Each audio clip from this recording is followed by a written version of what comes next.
Bienvenidos un día más en Sus Palabras. Hoy tenemos con nosotros a Paula Fernández Viaña, consejera de Presidencia, Justicia, Interior y Acción Exterior del Gobierno de Cantabria. Pues muchísimas gracias por invitarme a participar en estas entrevistas, Iciar. Te lo agradezco y además espero, como todos, poner mi granito de arena. Me gustaría que me comentases un poco dónde estamos, por qué hemos escogido esta ubicación. Sí, mira, una de las competencias que tiene la Consejería de Presidencia, como bien has dicho, es Interior. Interior son las emergencias.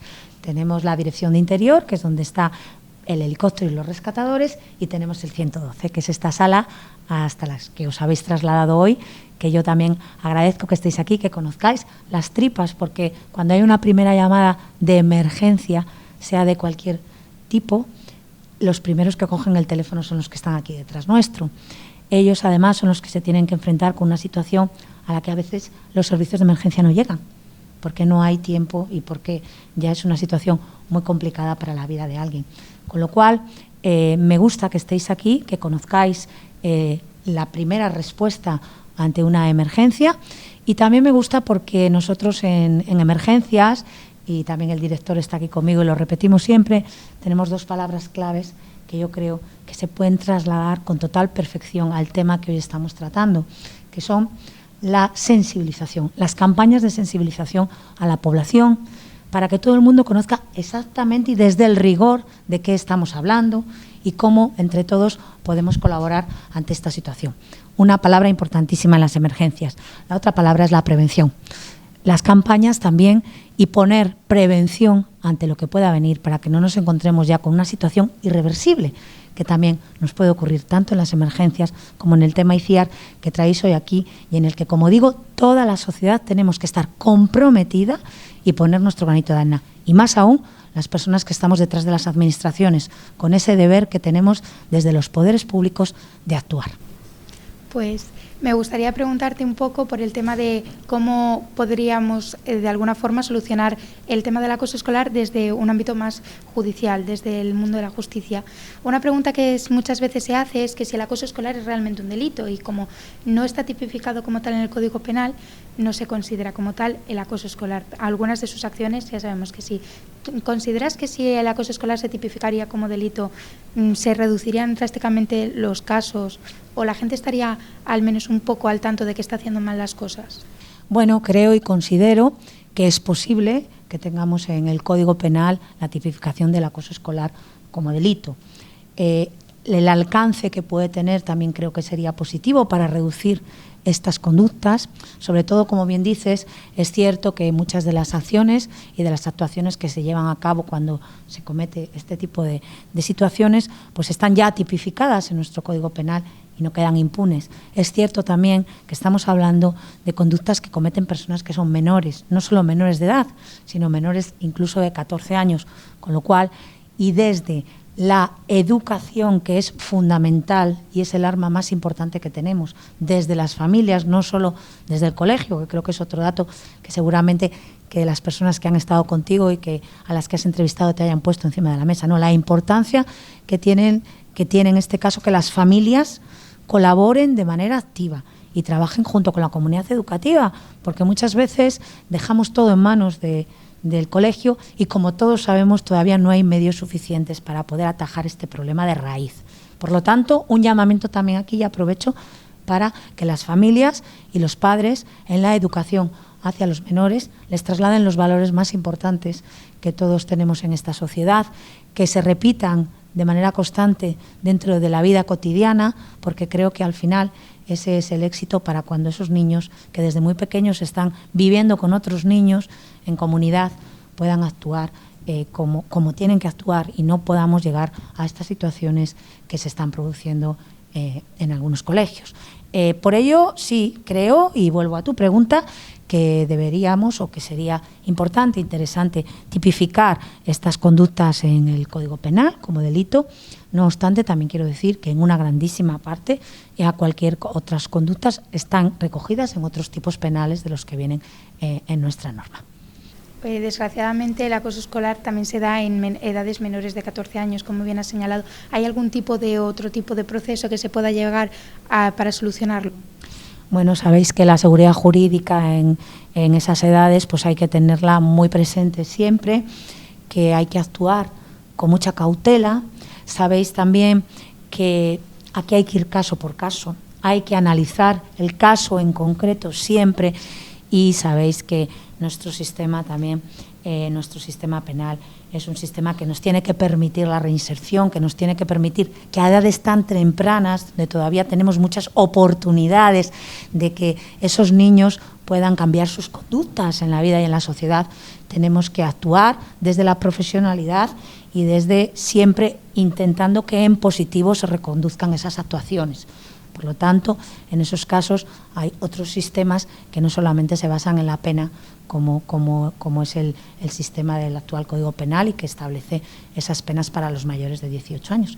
Pero sí que es cierto que tendríamos que tener más herramientas y, sobre todo, poder estar más pendientes de todos estos casos y, como digo, analizarles cada caso en concreto, porque, como sabéis, cada caso es totalmente diferente, y a pesar de que hay muchas características que se producen en unos y en otros, y que, como saben los expertos, muchas veces saben que si en ese momento no se detiene, las consecuencias ya van a ser irreversibles, pues sí que es cierto que hay muchas fases en las que se puede actuar y en las que, y vamos a dar ya una razón positiva, ¿no?, y en las que se puede cambiar ese sistema, y en las que se puede haber perfectamente un cambio de actitud por parte de una persona en una edad muy temprana, en la que todavía pues es posible trabajar con su conducta.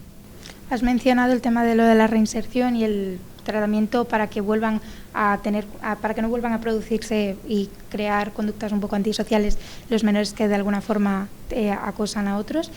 ¿Consideras que se podría hacer de alguna forma o implantarse de alguna forma esto dentro, ya no solo en las escuelas, sino a las personas que se ven involucradas en una situación de acoso escolar? Muchas veces los medios se centran en recuperar a la víctima, tratamiento psicológico. ¿Se debería también hacer esto tanto con el agresor como con los observadores que dan?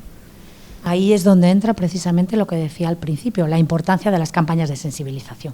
Creo que es fundamental en positivo, y desde las familias y desde los colegios y desde los profesionales, estar todos coordinados, tener un mismo mensaje y poder sembrar un buen granito, ¿no?, para que el árbol crezca derecho y fuerte. Entonces, ahí creo que volvemos a la importancia, ¿no?, de la educación, pero sobre todo esas campañas de sensibilización que serían muy positivas para conseguir buenos resultados después.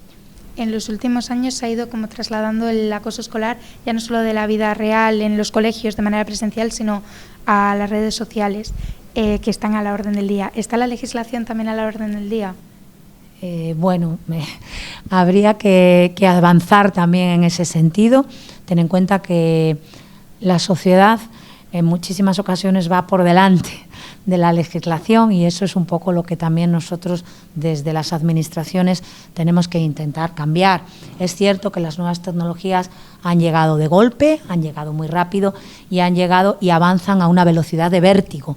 Por lo tanto, aquí sí que tenemos que adaptar esta legislación a estas nuevas tecnologías, pero aquí es importantísimo el papel de las familias. El papel de las familias en unas edades tan tempranas como las de ahora, en que los niños usan los dispositivos electrónicos sin ningún límite.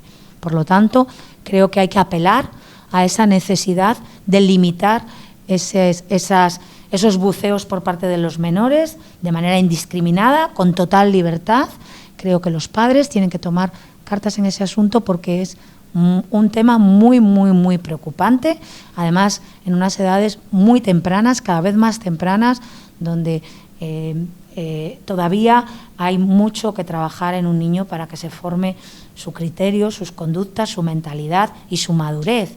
Es muy pronto para dejarle pues que realmente tenga ese uso indiscriminado de las redes sociales, con todo lo que ello conlleva. Creo que no se puede negar ese uso en determinadas etapas, y creo que hay que hacerlo de manera positiva.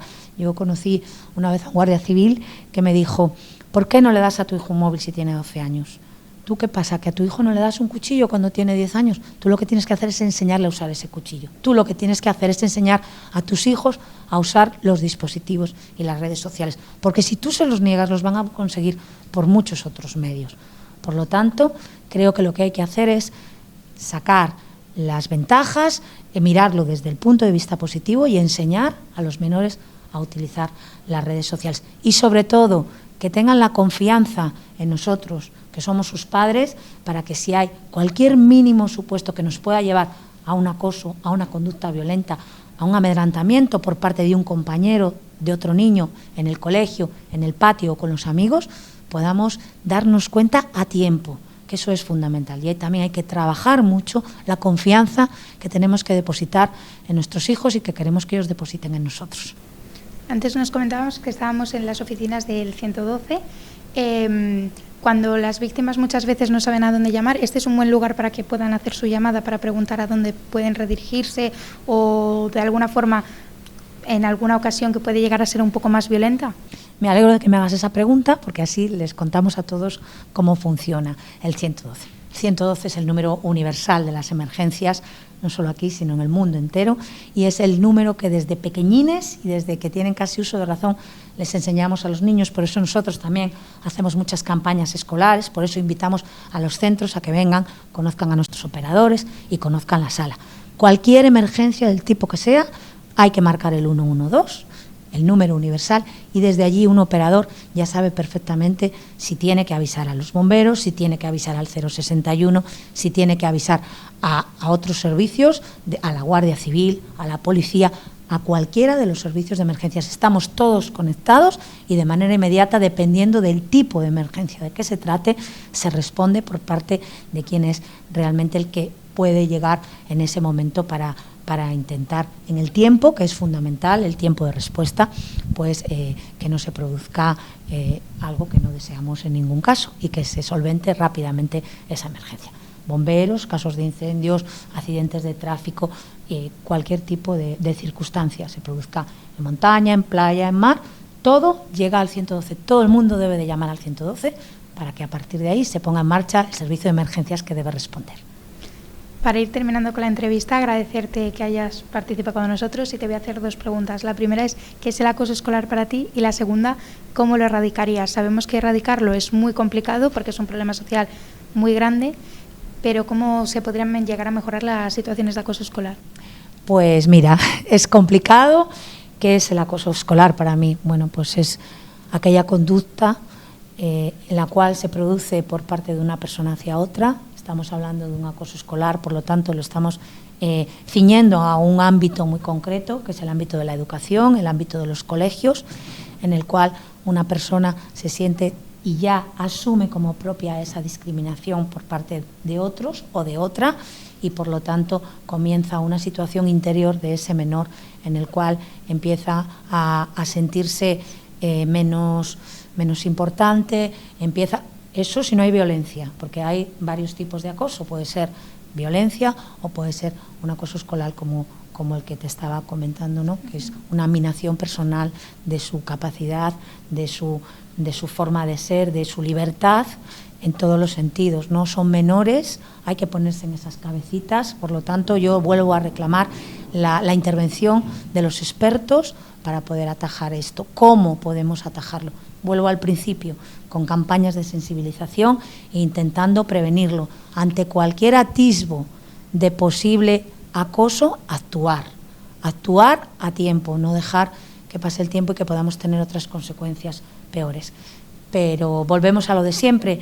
Creo que estamos en un momento complicado. Como decías, hay otros elementos exteriores que influyen mucho y que antes no existían, porque tenemos, como bien decimos, las redes sociales, porque tenemos una ventana abierta que, si está mal enfocada, es muy peligrosa para los menores también, en otra serie de circunstancias, y atendiendo a otras conductas que sí que están en el Código Penal y son delictivas.